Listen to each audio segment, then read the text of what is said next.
Hello दोस्तों, कैसे हैं आप। आशा करती हूँ सब लोग अच्छे होंगे। आज की वीडियो में हम जानेंगे कि लेट्रोजोल टैबलेट को हम कब यूज़ करते हैं, क्यों करते हैं, कितनी मात्रा में इसको लेना होता है, क्या साइड इफ़ेक्ट होते हैं, क्या बेनिफिट होते हैं।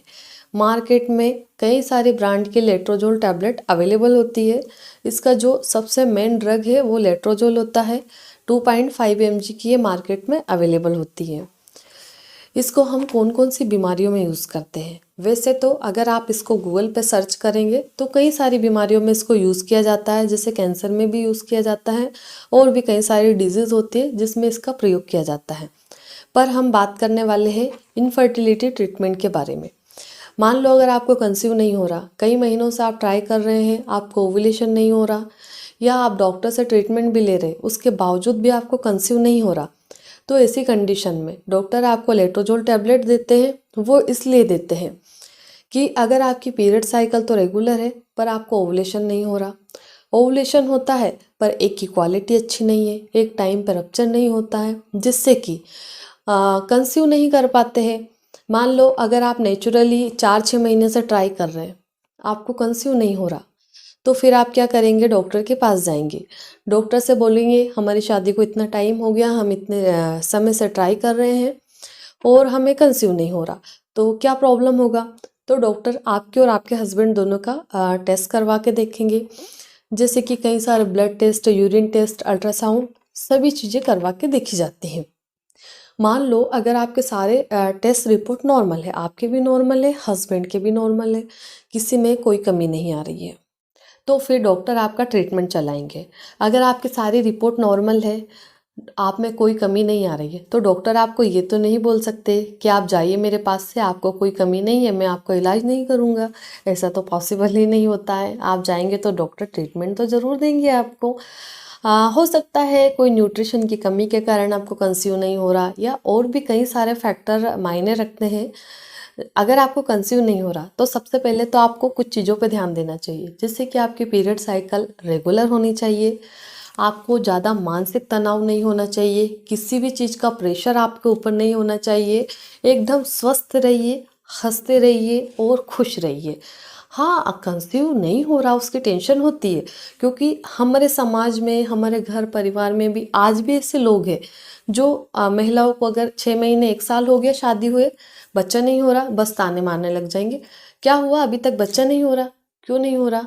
ऐसे कई सारे लोग होते हैं जो टोकते हैं और हमें भी बताते हैं पेशेंट की मैडम ऐसे बोलने लगे आजकल तो बस हमें बच्चा हो जाए, जल्दी से कुछ भी करो, बस इस महीने प्रेगनेंसी रुक जानी चाहिए।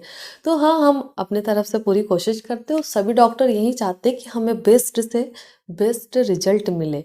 सभी डॉक्टर चाहेंगे एक ही महीने में हमारे पेशेंट को प्रेगनेंसी हो जाए, ताकि पेशेंट भी खुश, डॉक्टर भी खुश। तो लेट्रोजोल टैबलेट सभी पेशेंट की कंडीशन पे डिपेंड करता है। वैसे हम एक रोज़ भी देते हैं, ओनली 5 डेज़ के लिए देना रहता है, किसी को 10 डेज़ के लिए भी देते हैं, और कई पेशेंट को 5 mg पर डे भी देते हैं, किसी पेशेंट को 2.5 mg पर डे भी देते हैं। ये पेशेंट की कंडीशन को देख करके दिया जाता है। लेट्रोजोल पे मेरे और भी कई वीडियो है, तो लोग मुझे कमेंट्स करते हैं मैडम हमारे डॉक्टर ने 2 टैबलेट लेने को बोला, 10 दिन तक लेने को बोला, इतने दिन तक लेने को बोला, वो सही है कि नहीं है। तो ये हर एक पेशेंट की कंडीशन पे और डिजीज़ पे डिपेंड करता है कि उनको कितना डोज देना है। जब भी आप लेट्रोजोल टैबलेट यूज़ कर रहे हैं तो अपने डॉक्टर की सलाह से ही लेना है, अपनी मर्जी से नहीं लेना है, क्योंकि लेट्रोजोल सिर्फ अपना काम करेगी। इनके सपोर्ट में और भी कई सारी दवाइयाँ दी जाती है जो कि सभी पेशेंट की कंडीशन को देख करके प्रिस्क्राइब की जाती है, ना कि ऐसे ही बता दे, क्योंकि हर एक पेशेंट की कंडीशन अलग अलग होती है, ये लोग तो आप जानते ही हैं। अगर हम लेट्रोजोल टैबलेट के बेनिफिट के बारे में बात करें तो मैंने कई सारे पेशेंट को देखा है कि 1 मंथ लेते हैं और उनका पीरियड मिस हो जाता है, यानी कि एक ही महीने में प्रेगनेंसी रुक जाती है। कई पेशेंट ऐसे भी हैं जिनको 3 महीने 6 महीने हो गए खाते खाते प्रेगनेंसी नहीं रुक रही है। तो ऐसे पेशेंट में हो सकता है कि और भी कुछ अलग से प्रॉब्लम हो जिसके कारण उनको कंसीव नहीं हो रहा, या वो ओवुलेशन पीरियड में साथ में नहीं रह रहे जिसके कारण उनको कंसीव नहीं हो रहा। कई सारी चीज़ें मायने रखती है।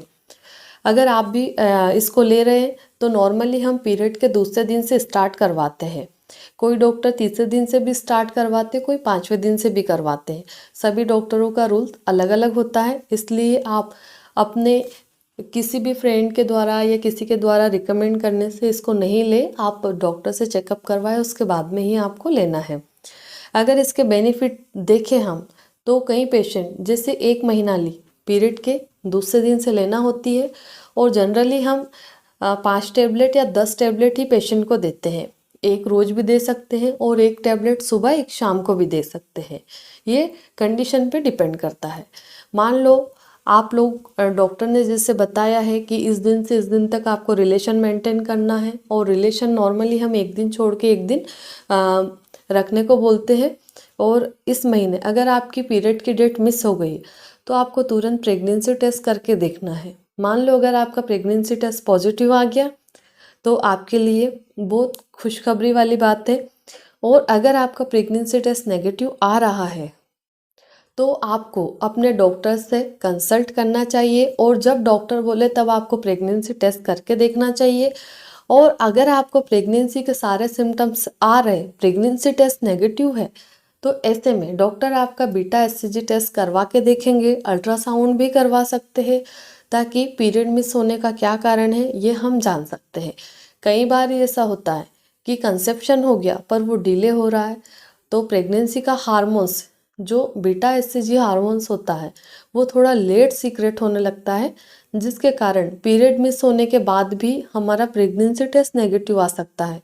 तो ये कन्फ्यूज़न डॉक्टर आपका अच्छे से दूर कर सकता है। हमारा ये वीडियो देखते समय आपके मन में कोई सवाल हो तो कमेंट्स करके आप हमसे पूछ सकते हैं। धन्यवाद।